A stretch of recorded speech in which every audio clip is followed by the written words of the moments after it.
And this teacher is having his students, hundreds and hundreds of students sitting around him, and all he does is ask a question. And he's a young man. All the other people in his class are well-aged, learned students, and this young man is a stranger asking question. And the first question he tried to answer, and then the second question comes. The moment the third question is asked, the teacher, this Amr ibn Ubayd, says, "You are Hisham ibn Hakam, aren't you?" And he said, what do you mean? He said, where are you from? He said, from Kufa. He said, "You are Hisham ibn Hakam." So imagine that the student of Imam Ja'far Sadiq is so known. There is no time of Instagram or Facebook or any of those forms.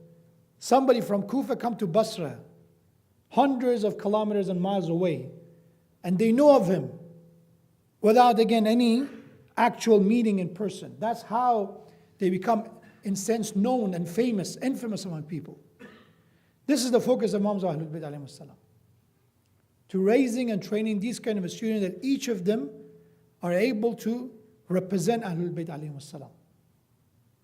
And imagine how important they are that, for example, when Aban ibn Taghlib passed away, companion of the Imams of Ahlul Bayt, Imam Ja'far Sadiq alayhi salam in his regard said that when Aban ibn Taghlib passed away, it burned my heart. It causes us extreme amount of anguish that someone like Aban ibn Taghlib, we lost such a companion. We make dua that inshallah we become, hopefully, of those that the Imam of our time, again, we don't want to cause anguish and pain for the Imam of our time, but at least our existence matters for the Imam. That at least we don't cause harm in a sense of, or anger of the Imam by our action. So this is the time of three Imams. And then it comes to the time of Imam Musa ibn Ja'far. One thing that becomes clear by the end of Imam Ja'far Sadiq alayhi salam's time is that Bani Abbas, the tyrants, recognized we cannot deal with them that way either. We tried with sword, it didn't work out. We tried to let them be and kind of censor them, it didn't work out. So what are we going to do? Let's put them in prison. Let's just absolutely shut any form of access to people. So Imam Musa ibn Ja'far is in prison. Even that didn't work out because there are wakala, the representatives of the Imam that are still working for the cause of the Imam alayhi salam. Still this message is spreading. The teachings of the Quran and Ahlul Bayt was not stopped by the imprisonment of Musa ibn Ja'far alayhi salam. So we have that again, another shift in plan. And I want us to know that enemies are not sitting down and do nothing. It is very critical. We live at a time that our faith, our identity is under threat. Every time has been the same. It's so gullible and naive to think that, oh, nobody cares, go do whatever you want to do and we let you be. The enemies of Islam, the enemies of Ahlul Bayt always finds a way how to take away our identity, how to take away our youth, how to take away our values or change them as a metamorphosis process. So we have that by the time of Ma'mun, he said, okay, that didn't work out either. He learned from his basically previous Abbasid ruler that, okay, that didn't work. What should we do? Let's cause defamation, slander. Let's drag their name to the mud, God forbid. Meaning that, okay, we're going to make Ali ibn Musa al-Rida to be our successor. We're going to make him one of us. Maybe that's the way we can defeat them, right? If you can fight them, at least make them join you in alliance, basically. And that didn't work out. They brought Imam Rida alayhi salam to Khurasan, and it exactly backfired. It come to a point that Imam Rida alayhi salam said, okay, as I said, they're nur. The more space you give to the nur and light, the more opportunity for light to find its way. So what Imam Rida alayhi salam said as soon as he was appointed as Wali Ahad, the successor, he's the one who made the public celebration of Ghadir. After Eid al-Ghadir, since the time of Prophet, there was never opportunity to celebrate Ghadir. There was always suppression by Saqifa and Bani Umayyah and later on by Bani Abbas. Now Imam Rida alayhi salam said, oh, you have some authority, you have some position. You are the basically next in line. So Imam alayhi salam starts celebrating Ghadir openly. And we have that this is the time that Imam Hasan said Silsilatul Dhahab, which is a kind of a continuation of Ghadir. That Kalimatu la ilaha illallah hisni, فَمَنْ دَخِلَ حِسْنِي أَمِنَ مِنْ عَذَابِي بِشَرْطِهَا وَشُرُوطِهَا وَأَنَا مِنْ شُرُوطِهَا. That famous hadith, which is a continuation of the message of Wilayat, the message of Ghadir. So that didn't work out either for the enemies of Ahlul Bayt, for Bani Abbas. It comes to the time of our 9th, 10th, and 11th Imam. So the approach of them is that when we go after them in a way that we did, it didn't work out. So what are we going to do? Let's get rid of them as soon as possible. That's why all these three Imams, when you look at the length of their Imamah, it's such a short amount of time. Our 9th Imam was martyred at the age of 25. Our 10th Imam was martyred at the age of 40. And our 11th Imam was martyred at the age of 28. Not long lives. And even that short amount of time that they lived, they were under constant surveillance. Askariyain, 10th and 11th Imam, they live in an army camp. A place that they have to do basically a checkup, a check-in. Monday, Thursday, Imam Askari and Imam al-Hadi have to go and basically introduce themselves and say, we are here, what we did, give a kind of a report to them. And during this time, we hear that even that did not work. Because that's the time that the number of Shia start growing to the point that there are Shias in Bahrain, there are Shias in Ahwaz, there are Shias in Khurasan, there are Shias all over the place. And how we know they're Shias? Because Imam alayhi salam has representatives. I think in the Shahadat of Imam Askari alayhi salam, I talk about the letter of Imam al-Askari to one of his representatives in Qum. There's another letter that Imam alayhi salam sent to his representative in Nishabur. They are spread across the Muslim world. And of course, they are representative in Kufa, they're representative in Basra, they're representative in Medina. So whatever they tried, it did not work out. Why is that?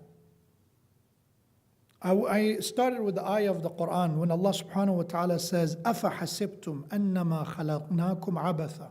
Surah Al-Mu'minun, verse 115. Allah subhanahu wa ta'ala asked a question. Said, did you suppose that we created you without a purpose?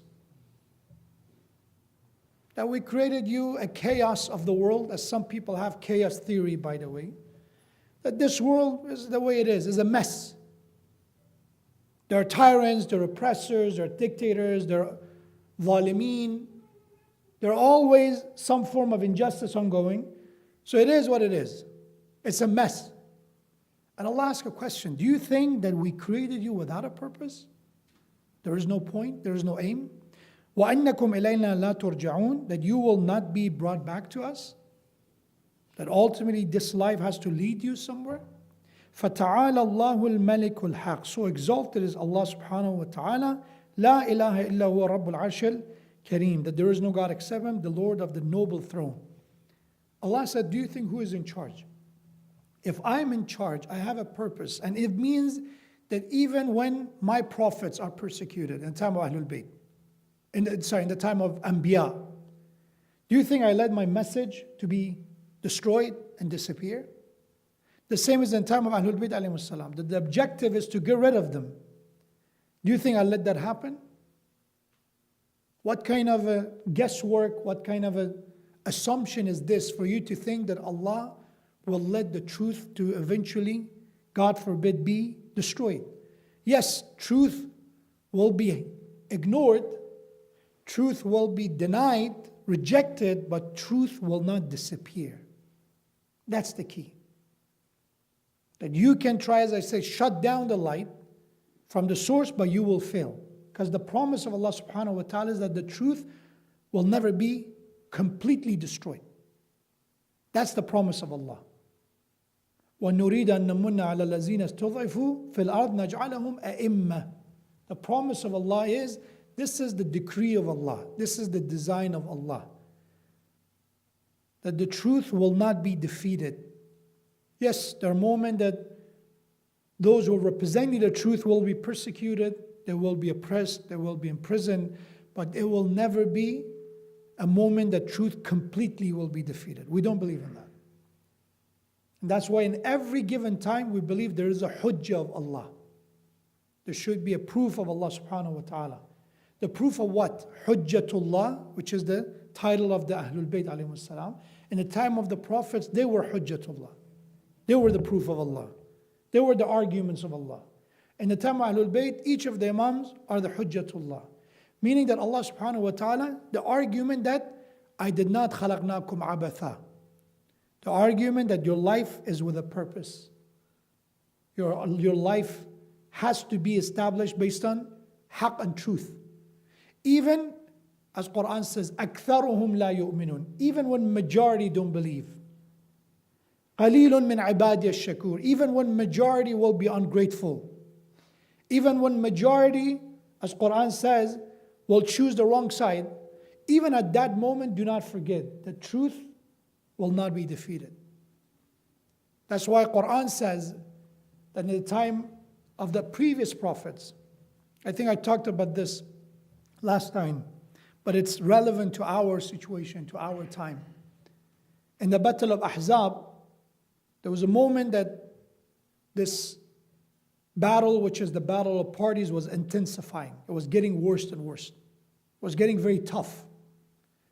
To the point that some people start doubting. Some people start questioning. And we have that this ayah was revealed to Holy Prophet. That Allah says, Am hasibtum. Again, you make the wrong calculation here. This is the wrong assumption. That you are the only one that you go through hardship. Allah asked that question. Addressing Muslims, addressing followers of the Prophet. Do you think you're the only one who has it tough and you're going through hardship? And indeed, prophets before you went through hardships. And they went so much under that strain and challenges, hatta zulzilu. They start shaking. It was very tough that they start feeling the pressure.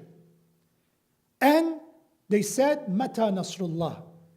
They were so much under pressure that eventually prophets of God and their followers, those followers start saying, where is the help of Allah? Ala inna nasrallahi qareeb. Be aware that the help of Allah, the support of Allah is close. Meaning that truth will never be completely defeated. You will go through hardship. There will be challenges. It seems there is no hope. It seems it's hopeless. But even then, remember, Ala inna nasrallahi qareeb. Because truth will not be defeated. The life of Imam Askari salam has this message for us. That from the Imam Ali salam's time until the Imam Askari salam, hardship came in different shape and form. But one thing we see in the life of Ahlul Bayt, they never gave up.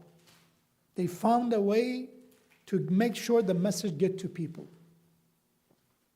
And one thing that is also important, it's a beautiful, we can say, parallel in the teaching of Imam Jafar al-Sadiq alayhi salam and Imam Hasan Askari alayhi salam. Sayyid salawat ala Muhammad.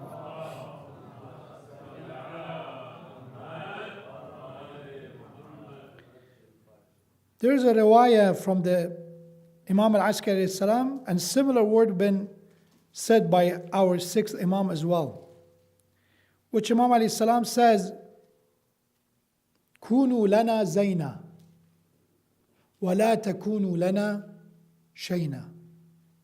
This is narrated from Imam Askari alayhi salam, and similar was said by our sixth Imam as well. Imam alayhi salam said, be a reason of our honor. Be someone who represent us in a way that is our adornment. Be our adornment, Imam says. وَلَا تَكُونُوا لَنَا شَيْنًا. Don't be a source of slander. Don't be a source of dishonor for us. جَرُّوا إِلَيْنَا كُلَّ مَوَدَّةٍ. Attract all form of compassion toward us. وَادْفَعْ عَنَّا. And then repel from us any form of, we can say, accusation and tuhma. Similar word by Imam Sadiq alayhi salam, that be someone that you're an adornment for us. Why this is important? One thing is important is that when it comes to people who look at our faith from an outsider perspective. We have two types of people. There are those who found the truth, they're believers, they're practicing. And then people who are basically on the edge, on the line, on the fence, basically. The approach of these two toward the truth is not the same. The one who already believes what they're trying to do. If I already believe, I already have the faith, I try to find a way how to actually practice, how to grow, how to become stronger. That should be the objective. I'm already past that threshold that I was trying to find the truth. I found it, I believe in it. So for someone who's religious, the objective is, okay, help me. Teach me more. I want to learn more. I have, again, more room to learn. I'm ready to grow. I have the potential. But the one who's on the fence, from an outsider perspective, they are on the fence to decide where to go. And what they look at. Usually for them, what they look at is not the theory. Rarely is the case that people look at the writing, the essence of the message. What are they looking at? The product, right? So again, if you are someone who is a bit tech expert, you don't care about the brands. What do? You go look at the specs. That's how you make a decision, right? But for majority of consumers who don't have a specialty, what they look at? They look at, okay, what people have in their hand, how they use it, overall, the product. They don't look at the brand, the company, the reputation. They look at what people are having in their hand, whether they're using pretty much the product. Unfortunately, when it comes to our faith, it's the same story. That when there are some people who look for the Imams of Ahlul Bayt, they get to know them. There are the people who already found the Imams of Ahlul Bayt, and for them, it's not that difficult to see the lights of Ahlul Bayt. But for those who are on the fence, they don't even know, should I believe or not? Should I even be a practicing person, a religious person or not? Then what are one of those factors that push them and nudge them in the right direction? Looking at religious people. If you like it or not, as someone who practice, we have an impact. We are representatives. Especially as the followers of Ahlul Bayt, we represent our Imams. And that's why Imam Ja'far Sadiq alayhi salam and Imam Askari, both of them said, Kunu lana zayna. Be aware that you represent us. When you carry our name as a Shia, be an adornment for us. Because somebody is on the fence, they look at you. What kind of, okay, you say I become a Shia, this is the product, right? If I don't go through the theology, if I don't go through the Aqidah process and get to them, this is the end product. The end product is that I will be a Shia. And that's why Ahlul Bayt alayhim salam, especially when it comes to our 6th Imam and our 11th Imam, they focus a lot on this representation. The Imams Ahlul Bayt alayhim salam says, it's important. For example, خصلتان ليس فوقهما شيء عند الله. Imam Hasan Askari said, there are two things. There's no good deeds above them. They're the most superior deeds that somebody can have and can do. What are they? Al-Iman Billah. Number one is faith. To have your intention, to have your purpose right. Iman means I found my purpose. That I'm not here as sheer coincidence, I'm not here by any luck. I was meant to exist, and there is a creator, there is a purpose for my creation. That's Iman. What's the second one? Anybody knows this hadith, inshallah? You know that one. What's the second one? Naf'ul ikhwan. It's to benefit others, to help others, especially your brothers in faith. So it's about outreach. It's about help. It's about support. Another narration from our 6th Imam. Imam alayhi salam said, لا تنظر إلى كثرة صلاتهم وصومهم. If you want to judge somebody's character, if you want to say how well they represent Ahlul Bayt, they represent faith, do not look at the numbers of their unit of their salat. Don't look at how abundant is their salat and prayers. Not even to the amount of their fasting. Wa hajj, even performing hajj, that's not the standard, that's not the criterion. What should you look at, Imam says? وَلَكِنْ انظُرُوا إِلَى صِدْقِ الْحَدِيثِ وَأَدَاءِ الْأَمَانَةِ. If you want to see, look how truthful they are when it comes to saying the truth, even when it costs them. Right? Even when it costs them. Even if it's going to have a major benefit for them if they lie, but they don't. And ada al-amana, how trustworthy they are. This is a true tester. Because these are the way that people see. If you're doing Salatul Layl at night at home, it's between you and Allah. Right? If I do all the form of ibadah that I do, is between me and Allah. But what is it that sometimes people, what is that we can call it noticeable evidence that people see? Truthfulness. Because if I'm quiet, it's not about truth. The moment I speak up, people can test it. Imam alayhi salam said that the true way you can test a man is by the content of their speech. The moment they speak up, you know what they stand for. If they're quiet, you don't know anything. So that's one tester. That because the moment they start talking, they either say the truth or otherwise. And ada al-amana. What is ada al-amana about? Trustworthiness. Does returning people's trust and being trustworthy involve another party or not? It does or not? Yes. Otherwise, what is the returning the trust means? So trustworthy, trust is between two parties or multiple parties. And Imam alayhi salam said that's how you represent us. And then Imam Ja'far Sadiq beautifully said, which again I believe the message of Ahlul Bayt is connected. All of them promoting the same message, which is the message of Rasulullah. The message of Ahlul Bayt is not different from the Prophet. The message of Prophet Ahlul Bayt is not different from Quran. That's why Prophet said, you need Kitab Allah wa itrati. You need my family and Quran together. Because they don't go against each other. They do not contradict each other. If you go with other systems, you see contradiction all over the place. Even when it comes to Sahaba, we see contradiction. Contradiction with the Prophet. It's amazing when you look at the riwayahs regarding Prophet and the final moments of his life, final hours of his life, days of his life. He said, bring me something to write something for you that you will never be misguided. Qirtas and qalam. And someone, a companion, said what? Inna rajula la yahjur, God forbid. Said Prophet is, God forbid, delusional. His illness took over him. He doesn't know what he's talking about. God forbid. This is what the companion said. And according to Ahlul Sunnah scholars, which I wish I had time to go over, they say whoever said this, and if this is what they meant, this is not acceptable for a Muslim. To disrespect Prophet, to question Prophet that way. The moment you say that, you're leaving Islam. Because you're questioning Nubuwwah. And then you say, Hasbuna Kitab Allah. Quran is enough. We don't need whatever Prophet has to say. That's the issue. When it comes to Kitab Allah wa Itrati, we don't see that.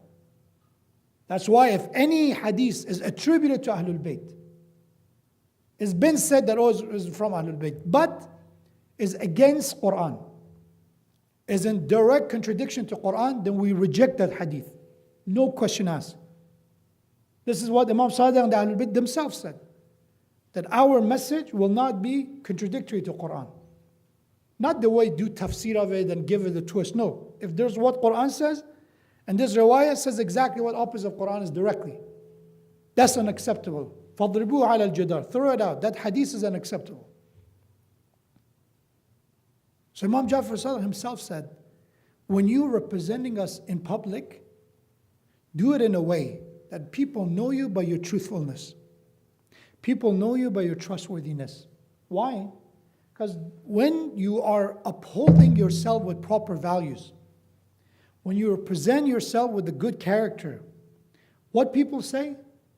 هَذَا أَدَبُ جَعْفَرَ.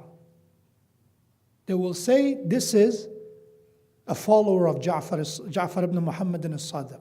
He is the follower of Imam Ja'far Sadiq. Adab means, we can call it the one who was taught, student, follower of Imam Ja'far Sadiq. What Imam said, هَذَا يَسُرُّنِي. This makes me happy. To see someone good out there, and they know you by your good character, that means you represent us well.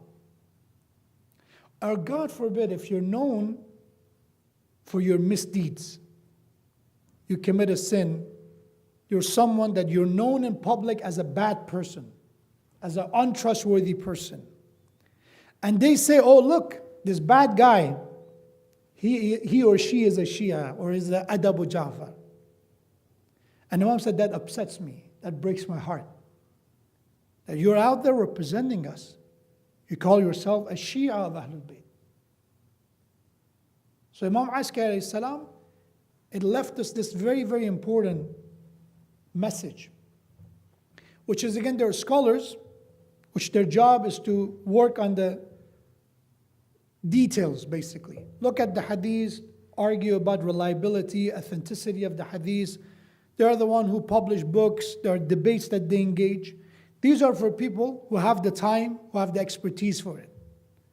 But for others who don't have it, they have other responsibilities, they're busy with life, they have other commitment. And it's not responsibility of everyone to become a scholar. It's not possible. So for those, at least the minimum, the bare minimum is what? Be an adornment for Ahlul Bayt. Especially on the matter that are so public and a matter that is so noticeable when it comes to truthfulness, when it comes to trustworthiness. Otherwise, what will be? The result, if somebody represents Ahlul Bayt in a negative way, we are depriving them from an opportunity to get to know Ahlul Bayt. Right? Because again, that somebody said, okay, this is the product I don't like, whatever is the source of this product. Whatever is the blueprint of this product, I don't like it. To prove the point that, oh, there is a discrepancy here. The one in charge did not approve of this. It takes a long while. It takes a long time. That's why we see our 10th and 11th Imam alayhi salam. Because hadith, in the time of Imam Muhammad al-Baqir, Imam Ja'far Sadiq, students start to be trained. People start to spread these teachings. And now the objective is let's put an end to this. No more teaching sessions. Let's again house arrest. So, but we see that even Imam alayhi salam, even at that moment, he does not stop from sharing guidance. There's again one more lesson, and inshallah I conclude with that. One thing, there's so much we learn from Ahlul Bayt alayhi salam. Amrukum rushd. Whatever they tell us, whatever they teach us is a way to grow, is a way to find righteousness. But one of those messages is, regardless of what kind of hardship we go through, how shackled, how we can say we are basically restrained, we should not give up. Because sometimes I feel it that way.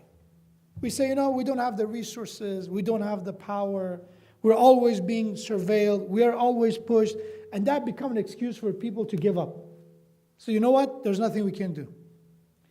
If we are the Shia of Ahlul Bayt, one thing we learn from them, regardless of what situation they're in, if one door is closed on them, they find another way. If tens of doors is closed, they find a way.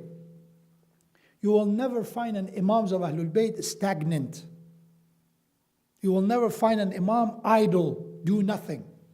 They always find a way to improvise, not in their values. They don't compromise on their principles, but in the approach, there's always a way and wisdom to make sure people get the message. So, Imam Hadi and Imam Askari.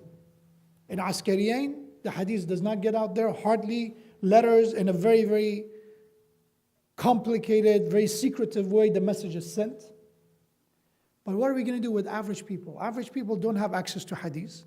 Not everybody is Zurara. Not everybody is Hisham ibn Hakam. Not everybody is an expert. So how are we going to get the message to the average people? And that's why we see a good number of our ziyarat and du'as and salawat is coming from our 11th and 10th Imam. Look at Mafatihul Jinan. We have ziyarat al-Ghadiriyya for Eid al-Ghadir, ziyarat for the day of Eid al-Ghadir from Imam al-Hadi. How many of us we knew about it? Because Imam wants to message. And when you recite the ziyarat, there is a teaching moment in the ziyarat. Because yes, maybe those who have, 9 to 5 jobs, they have, so many responsibilities, they don't get a chance to read quite often. But eventually they go to ziyarat. Eventually they celebrate Ghadir. And on that day, the average man, what they want to do? That's what we do, right? Rituals. We open the book, we open the dua book, ziyarah book, we want to recite. And Imam said even that opportunity is a good time to teach people. And that's why Imam Askari Islam did the same thing. One of them which I advise you to look at is Salawat of Hujjaj al-Tahira. Hujjaj is the plural of Hujjah. I talked about the word Hujjah. Hujjaj is plural, the proofs of Allah, referring to the Ahlul Bayt from the Prophet all the way to Imam over time, the 14 infallibles. And Imam Askari al-Islam has a salawat, a short salawat, for each of them. Even that moment is a great opportunity to teach people through a salawat. There's a learning moment. It is in Shaykh al-Tusi, Misbah al-Mutahajjid, which is a book that has been authored more than 900 years ago. Shaykh al-Tusi passed away almost 1,000 years ago. And this is, by the way, the type of, we can call it legacies that people can leave behind. Shaykh Mudaris, Allah knows, if anybody remembers me, 1 year after I died. But Shaykh al-Tusi, 1,000 years. You find our ulama talk about his work. So, Shaykh Abbas al-Qumi brought it from the book of Shaykh al-Tusi and Mafatih al-Jinan. So you can look it up on Mafatih as well. Du'as.org also has it. You can find it online, on the book, everywhere. So Imam, in that, it talks about that each Imam is known in a certain way. There is a teaching moment. One of the shortest one he has is for himself. There's a salawat that Imam Askari for himself. Why Imam does that? Is this self-promotion? And I tell you why it's important. When Imam is self-promoting, it's like Imam Ali alayhi salam in some areas of Nahj al-Balagha, in other places, we see that Imam talks about who he is. Talks about his merits. Talks about his qualities. Why is it? It doesn't seem self-promoting. Why an Imam should do it? And we know that Imam are, tathira. Allah cleansed them. So they're not going to have arrogance. They're not going to have pride. Why an Imam is doing it? Imagine how madloom they are, how oppressed they are, that when they see the silence, they have to speak in order to enlighten people. An example, let's say if you go somewhere, a doctor, medical doctor, MD, they go somewhere, they go to a city or a village, and people, instead of coming to the expert, come to the MD, they're going to this, voodoo doctor or some superstitious practicing, guru or someone. Tell them, oh, go do this or burn this and all that. This doctor sometimes has no other way to say, okay, this is the fake one. This guy, what he says is all a bunch of nonsense. Come to me. I am the expert. I study this. It's not to self-promote in a sense. He wants to say that, why are you going to this person? If you have me, if you have my knowledge, why him? So either Imam al-Askari or Imam Ali alayhi salam, when they talk about themselves, is to tell people, who are the one that you chose as your leaders? Who are you getting your religion from? That's why Imam Ali alayhi salam said, where these people were when I was praying behind Prophet. They accused me of not being a Muslim when I was the first praying behind Prophet. Where they've been. It's not to promote themselves, rather to say that, okay, just ask this question from yourself. Why you can consider them credible and reliable to take your religion from them? And that's why in these salawat, Imam Askari himself talks about a salawat upon himself, to introduce himself. So what is that? I'm going to finish with that. Imam alayhi salam says, Allahumma salli ala al-Hasan ibn Ali ibn Muhammad. Oh Allah, send blessing upon Hassan, son of Ali, son of Muhammad. So he talks about his father and grandfather as well as himself. Al-barru taqi. What kind of a person this Imam was? Again, look at the way that he was recognized by. He was al-bar. He was good and righteous. And at-taqi. He was pious as well. Sometimes you have people who are good. They give charity, they're kind, they're generous. They do so many good things, but they don't have taqwa. They're not pious. They do those good things and then they have some horrible thing on the side as well. But this Imam said, let's tell you that he is bar and taqi. There's a lot to learn from that. Yes, it is important to come to the majalis of Ahlul Bayt. These are goods that we do, inshallah. These are amal al-salihat that we do. But also taqwa matters. What kind of gathering are you associated with? What kind of message I send out there to the next generation with the type of values that I have? I have taqwa. When my children look at me, when my grandchildren look at me, do they see taqwa? God-fearingness in me. As-sadiq al-wafi. Again, look at the description. He was as-sadiq, the truthful, the honest. Al-wafi, he was loyal. Loyal to the message of Allah, to the message of Quran, to the Prophet and Ahlul Bayt. He didn't betray. Sometimes there are betrayal, khiyana. Wafi and wafa bil ahd is opposite of khiyana. When Imam Jafar Sadiq says, be truthful and fulfill amanat, Imams Ahlul Bayt themselves were that way. Truthful and someone who was loyal. An-nur al-mudhi'. Remember, my entire speech was around the metaphor of light. Kalamukum nur. How Imam Hasan Askari says salawat upon himself? An-nurul mudhi'. He is a light that is luminous, is an luminous light. It's not a light that is only benefit itself. It's luminous. Mudhi', diya is when this light is spreading. Khazin ilmik. Because we say the salawat upon them, we ask Allah to send salawat upon them. Oh Allah, they were the treasures of your knowledge. وَالْمُذَكِّرْ بِتَوْحِيدِكَ. They're reminders of your tawheed. They remind people what is the true meaning of tawheed. وَوَلِيَّ أَمْرِكَ وَخَلَفِ الْأَئِمَّةِ الدِّينِ الْهُدَاةِ الرَّاشِدِينَ. He was the guardian of your command. He was the true successor of the previous imams, the leaders of the religion, the guided one, and the righteous one. وَالْحُجَّةَ عَلَىٰ أَهْلِ الدُّنْيَا. And he was the hujjah, he was the proof for the mankind, for the people of this world. فَصَلِّ عَلَيْهِ يَا رَبَّ أَفْضَلَ مَا صَلَّيْتَ عَلَىٰ أَحَدٍ مِنْ أَصْفِيَائِكَ وَحُجَّجِكَ وَأَوْلَادِ رُسُولِكَ يَا إِلَهَ الْعَالَمِينَ. O Allah,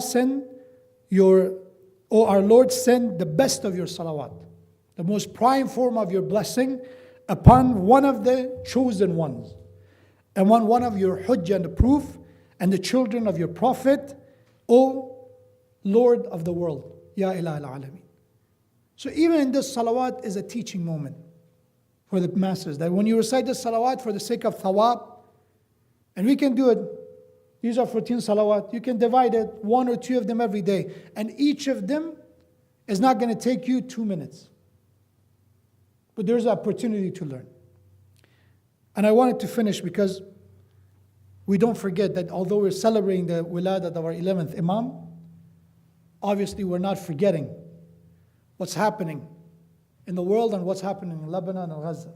Obviously, how can we be a human being if we see the suffering and be indifferent and careless and turn a blind eye on the suffering of others? And our deen tells us that if somebody considers themselves a Muslim and other Muslims are in suffering, that person, if the example is the body and the ummah is like a body, the followers of the Prophet is like a body. If one part of this body is in pain, is in suffering, the rest of the body is going to echo that suffering. It cannot say, okay, you have my leg hurts, I'm going to just ignore it. It's part of us. And how can we see the suffering of the Shias of Ahlul Bayt especially? And we say it's not our issue. That's why, again, I want to finish with the salawat upon the Imam of our time, from Imam Al-Askari. And look at, even in this one, there is a beauty, as if it was set for now. Allahumma salli ala waliyik. This is the salawat for the Imam of our time from his father. O Allah, send your blessing upon your wali, upon your guardian. Wabni awliyaik, the son of your awliya, your guardians. الَّذِينَ فَرَضْتَ طَاعَتَهُمْ. Those guardians and those awliya, wali, that you obliged us to obey them. It was mandatory to obey them. وَأَوْجَبْتَ حَقَّهُمْ. And it was required to fulfill their rights. وَأَذْهَبْتَ عَنْهُمُ الرِّجْسَ وَطَهَّرْتَهُمْ تَطْهِيرًا. Recite a salawat.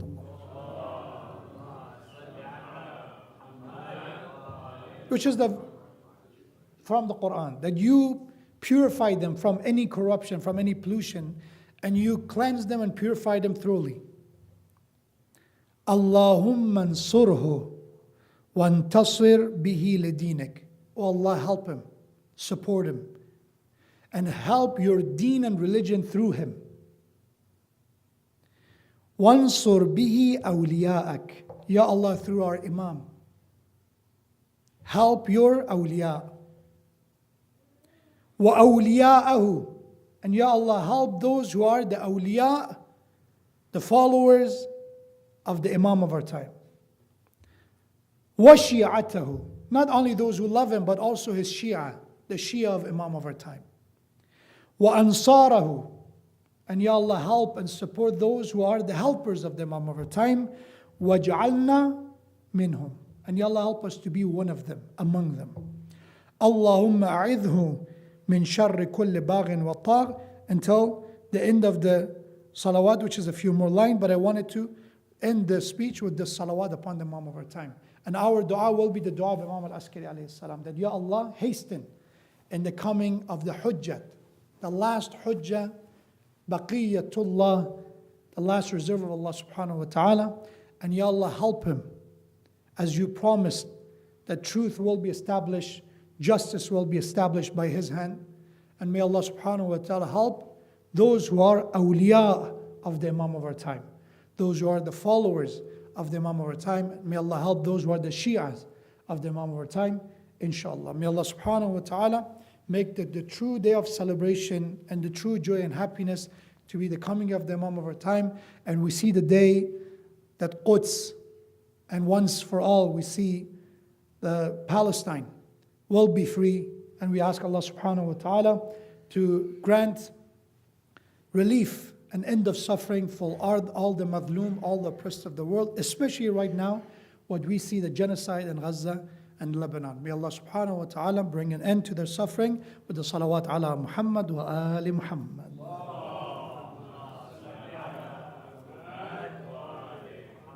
Because I covered so many things, I usually summarize. If I want to say, it's difficult sometimes to remember when I talk about history of the Ahlul Bayt, and then I came to the hadith of the Imam Ja'far Sadiq, Imam Askari, and then the salawat. The takeaway I want to all of us remember. Number one, the same way Ahlul Bayt never gave up, even when they were in chain, when they were under pressure, we should not justify hardship to be an excuse to give up. We always should do our best to work for the sake of haqq, for the sake of truth, and for the sake of maintaining our iman. That's one takeaway from this and from the message of Imam Askari alayhi salam. Second one, look at all of this as an opportunity to represent Ahlul Bayt alayhi salam. That alhamdulillah, Ahlul Bayt alayhi salam, they are nur and light themselves, but the Shi'as will be inshallah recognized by their truthfulness, by their merits, and by their values. So make sure that we care about our character, not only because it's the right thing to do, but also because it's not only about us. It's also about us representing our Imams. And we have a heavy duty and responsibility. We're blessed. This is a gift from Allah that we are guided, that we are lovers and followers of Ahlul Bayt. And with everything that comes that is precious and valuable, it's not free. The same is that this message and this hidayat that we have is not free. And the least that we can offer is to be inshallah an adornment, a beauty for the Ahlul Bayt alayhi salam in the way that we represent ourselves and the character that we have. And the last and final point, take advantage of any opportunity for learning, even when it comes to ziyarat. even when it comes to the salawat. Do not just wait for one thing to be a source of learning. Quran is a source of learning, hadith is a source of learning, dua and ziyarat and salawat is also a form of learning, because ultimately Ahlul Bayt alayhi salam are here to take us يخرجون من النور إلى الظلمات. That was the taghut. They take you from light to darkness. But Allah ولي الذين آمنوا يخرجهم من الظلمات إلى النور. Ahlul Bayt are wali, awliya of Allah. And the awliya of Allah, what they want? To take us from darknesses to the light. So everything they offer, any piece of wisdom we have from them, the intention, the goal behind it is to take us to the light. May Allah subhanahu wa ta'ala once again grant us the tawfiq of ziyarat of Imam Al-Askariyin in this dunya, and to receive the shafa'at of Imam Al-Askari alayhi salam in the day of judgment. And may Allah help us to be among the sincere and inshallah devout followers and the waiters of Imam of our time, Imam Sahib al-Asri was Zaman. Let's inshallah finish with Dua al-Hujjah for the honor of Imam of our time, for the ta'jeel and the hastening his return. Bismillah ar-Rahman ar-Rahim. Allahumma kulli waliyika al-Hujjah ibn al-Hasan salawatuka alayhi wa ala aba'ih fi hadhihi as-sa'ati wa fi kulli sa'ah وليا وحافظا وقائدا وناصرا ودليلا وعينا حتى تسكنه أرضك طوعا وتمتعه فيها طويلا برحمتك يا أرحم الراحمين. For the soul of all marhumin, for the shifa of all the marid, please recite Surah Fatiha with the salawat ala Muhammad wa ali Muhammad.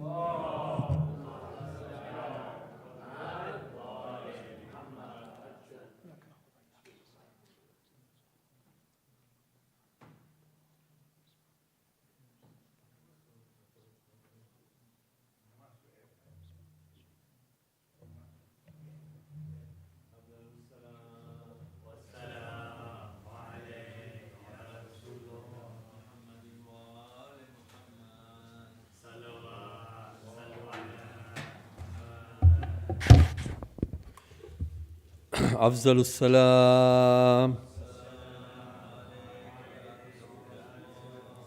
محمد وآل محمد. يا نبي سلام عليكم، يا رسول سلام عليكم، حسنین و فاطمہ پر صلوات اللہ علیکم. یا نبی سلام علیکم، یا رسول سلام علیکم، حسنین و فاطمہ پر صلوات اللہ علیکم. نور حق سے نور احمد، سب سے بہتر سب سے امجد، ہو درود حق سے بے حق، صلوات اللہ علیکم. یا نبی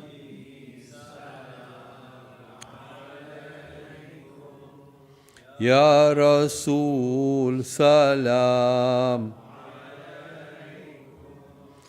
حسنین و فاطمہ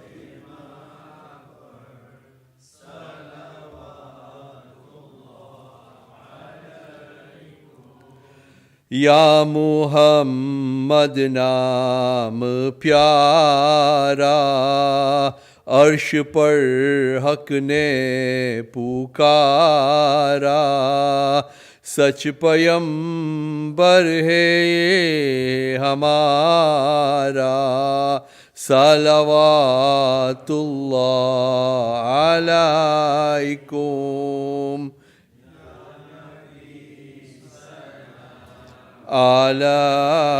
علیکم یا رسول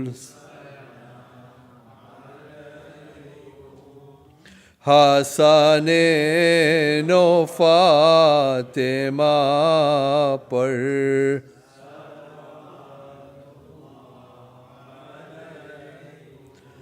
दो जहां की तुमको शाही उस पे है कुरान गवाही सब खुदा की बादशाही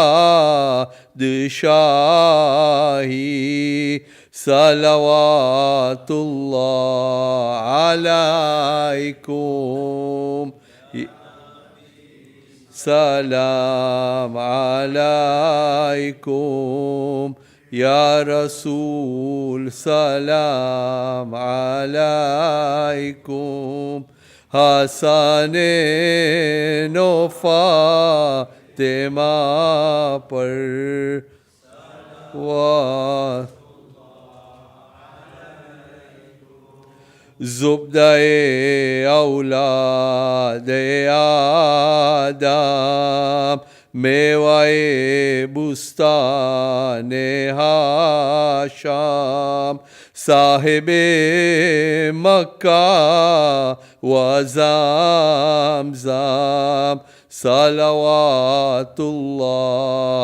अलैकुम या नबी सलाम अलैकुम या रसूल सलाम अलैकुम हसनैन व फातिमा पर सलवातुल्लाह अलैकुम अफ़ज़लुस सलाम मोहम्मद व आले मोहम्मद मोहम्मद व आले मोहम्मद सलवात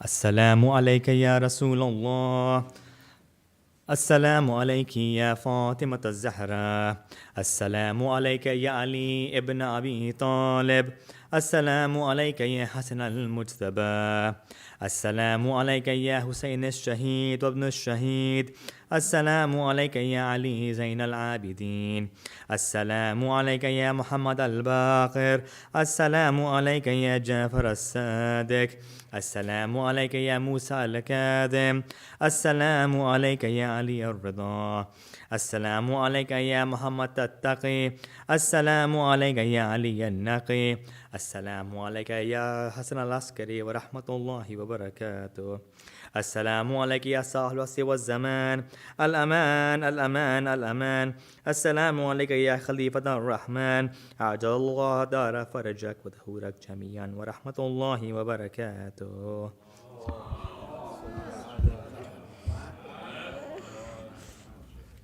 अल्लाहुम्मा कुल्ली वलियका ابن الحسن صلواتك عليه وعلى آبائه نبي الساحة في مغلسها وليا وحافظا مخيدا ونسيرا وتلينا عينا حتى تسكنه أرضك توها وتمتعه فيها طويلا ورحمتك يا